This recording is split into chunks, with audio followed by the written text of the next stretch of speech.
سلام. یه چالش می‌خوایم با هم بریم. 2 تا سوال ازتون میپرسم. اگه درست جواب بدی برنده این جایزه میشی.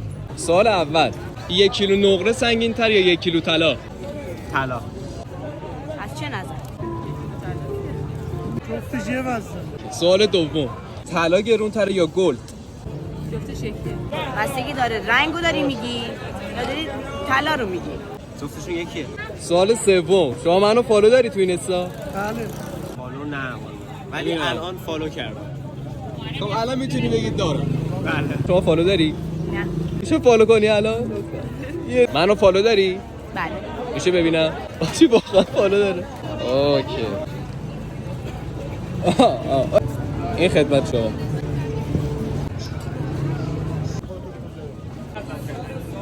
خیلی متشکرم. میتونم ببینم چیه؟ هیچی نیست.